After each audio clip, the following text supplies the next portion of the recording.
John D. Rockefeller was not just rich, he was powerful in a way the modern world rarely understands. Long before tech billionaires dominated headlines, Rockefeller had already built an empire that controlled the fuel of an entire nation. Adjusted for inflation, his fortune surpassed most modern fortunes. But his real strength was not money alone. It was control. He controlled the oil that powered America's factories, railroads, and cities. When oil moved, the nation moved. Industries depended on it, transportation relied on it, and economic growth accelerated because of it. And behind that flow of oil stood one quiet, disciplined man making calculated decisions. Rockefeller was not born into wealth. From an early age, he developed a habit of recording numbers, tracking expenses, and studying profit margins. While others relied on instinct or emotion, he trusted systems. He believed that chaos created poverty, and order created power.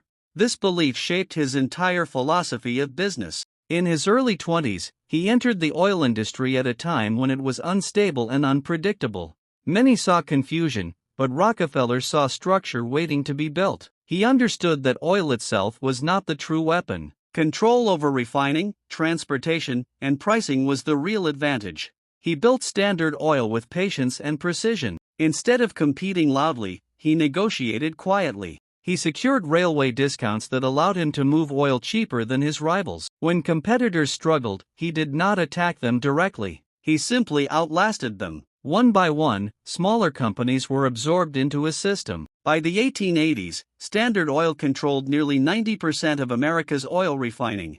It was not just a company anymore, it was a system. Such concentration of power began to alarm the public. Journalists investigated his methods. Political cartoons portrayed him as a giant figure dominating the economy. Politicians questioned whether one man should control so much of a vital resource. In 1911, the United States Supreme Court ruled that Standard Oil violated antitrust laws. The company was ordered to break apart into smaller entities. Many believed this decision would weaken Rockefeller permanently, but the outcome was more complex. Rockefeller owned shares in the newly divided companies, and as those companies grew independently, his wealth expanded even further. Whether seen as a ruthless monopolist or a visionary architect of modern capitalism, his legacy remains powerful.